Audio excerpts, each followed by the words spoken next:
Graham, we're talking secret code. Are you starting on S or the M? Mm. On the playlist or the masses.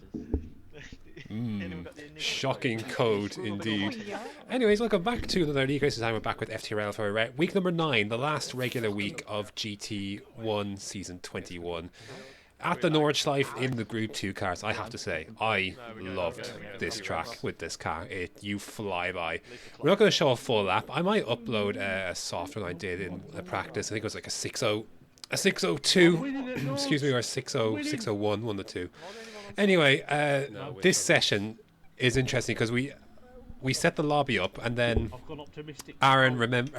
Tom reminded Aaron that he hadn't set the weather up correctly for reasons I'm not quite sure, but as in, like, I don't know why Tom reminded them, but which meant the weather is custom. This is one of the few tracks you can get wet weather around here, and as a result, rain started coming down on our out lap.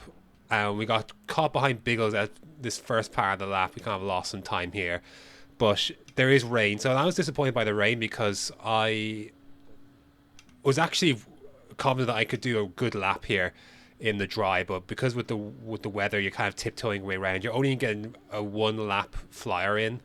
That's it. There's not enough time for another one. The ideal strategy would have been to hang back, let the weather pass, and then you get the best of the weather, or the track rather, at the end. Because the lap we do now, that's it. That's all of there's time for. So in our case, it's a 6:21.2, which is ended up being good enough for 9th in the end.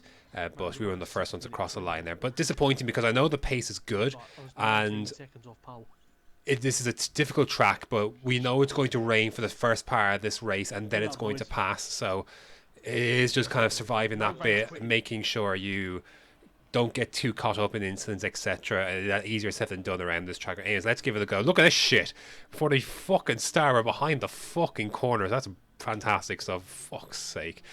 Anyways, away we go. And you know, on this first lap, it's going to be raining.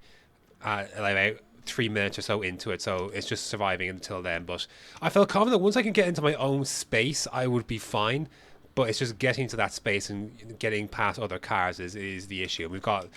I know myself in my heart that as Chubbs goes wide, has an off and then slides into me.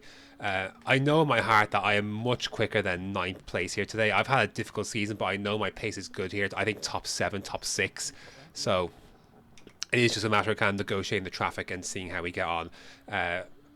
And yeah, these track conditions are difficult, or will be difficult. We get through on Pine, but Pagani was also well out of place here. Pagani would be top 3, I reckon, top 5, had he had the track position at the start. He went for softs in qualifying. We went for mediums because there's no time to pit, of course. Lap number 1 is coming to an end here. You can see on the weather gauge at the bottom, or rather the water gauge, that the rain is kind of coming past, but the track is still wet. Lee has an off and again collects us like he did in Austria, but anyway, that wasn't his fault, so to speak. But anyway, we get by. We're into 7th place. We're behind Ross. Ross also was really flipping good pace. Ross was doing 6:04s on mediums. It was quite crazy. Lap 3, though, I have a bit of an off, though, at this section here. And the car just got away. I don't know what it is, coming off the bump or something. I have no idea. But anyways, pretty costly, though, because even though lots of people made mistakes, that cost me 1, 2, and it would be 3 positions as Lee scoops by as well. I should have really planted my car in the middle of the track, to be fair. But anyways, I had to spend a few corners trying to get the tyres right. But eventually we got back in the flow. But that was the biggest mistake I've made kind of on my own. Heading at the end of lap 3, got Aaron who's doing a 2-stop. Lee goes off the track there and is going to get himself a penalty for doing so. But I was pent up behind Lee here, and I knew I was quicker. Like, I had a lot more pace, but I'm kind of stuck right now. But I knew my pace was good. I just needed the free air to escape into. That was all I needed. The track is very much dried up. It's sunny.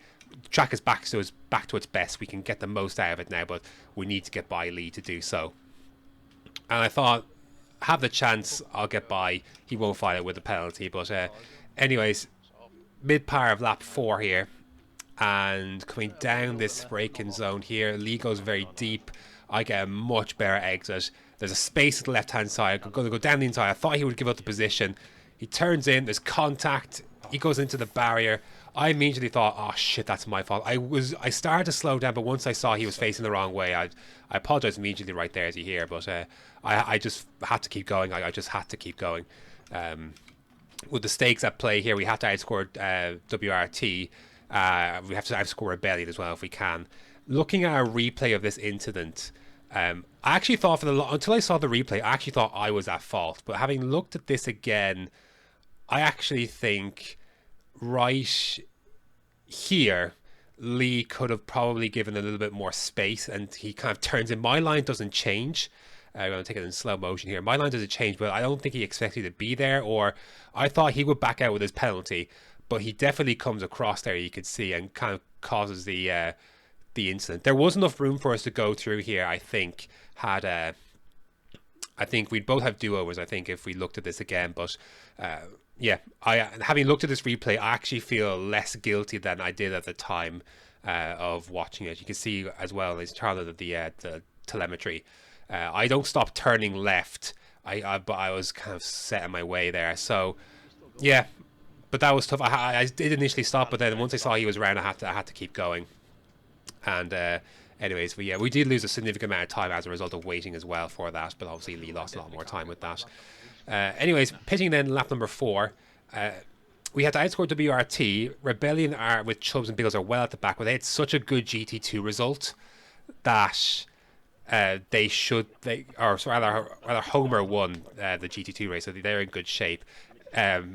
Mikey and Simon had excellent races in GT2 as well, so that's what puts us in such a good position to strike heading into this last race. We actually jumped Pine in the pits. Pine went for a full fill. I'm not sure why. You don't need to do a full fill, but we jumped him by a second, and he did get out to our rear wing, but after that we kind of broke away because the gap is 8 seconds. Our pace was really good this last stint. Every practice session was consistent. With like my first stint was difficult, second stint really clean, and a 6.1 was a good lap here on my own with the tires coming down. I would do a 5.9, which I was really happy with as well. You can see lap 7, but that was it. I went for the 2-stop. We caught Sean in a couple parts of the track, but he just had too much pace in the infield part. So anyways, we come across the line to finish P7, so very happy with that, other than killing Lee, of course. But having looked at the back, I don't think I was at fault for it as much as I thought at the time, so I did immediately feel bad. But having looked at that, I felt, yeah, maybe definitely more of a shared blame, I think, for that than originally I thought. But anyways, Aaron had a difficult race. He finished 9th, but with Pagani's result wasn't enough to leapfrog. Actually, we leapfrog Rebellion. We'll go through the final standings here in a sec. But that was it. That's it for the 9 weeks of this season. This is how it looks like on the whole. I had a good result to end here. The endurance races, my best results coming out Trial Mountain and Nordschleife. The sprints never really worked for me. The only ones that really went right was that one race in Austria. Other than that, the rest of the sprints were fairly diabolical. Other than Monza race 1, which actually was pretty good. But anyway, the sprints just didn't work out for me for a combination of reasons. Driver error and then getting T-boned at times as well. But anyways, that's it for the season. Disappointing this season, I have to be honest, for myself. Yeah, there was only 4 points, or a couple of points between myself and 9th place there in the end, but in the end I still finished second last, which was difficult. But anyways, Halfords then, we qualified 3rd in the end for the grand finale, so we made it through. It was just about finishing in the top 4 spots, and that's what we did. We jumped Rebellion by 6 points, and they held on despite Pagani's result for WRT. They get knocked out. So in the grand finale event at Spa, it's going to be Braun, BWT, Halfords and Rebellion. The GT1 and GT2 drivers make up the entirety of the grid, so that's going to be fantastic fun. At Spa, 27 laps should be a hoot. That's coming up very soon. As I'm recording this, it's actually on Friday. I'm recording this on a Wednesday, so yeah, looking forward to that. Should be fun. But that's going to do it for GT1 for this season. In terms of the weeks 1 to 9 of the season, that's going to do it. Next up is the grand finale event, so that should be fun. Thanks for watching, and until next time.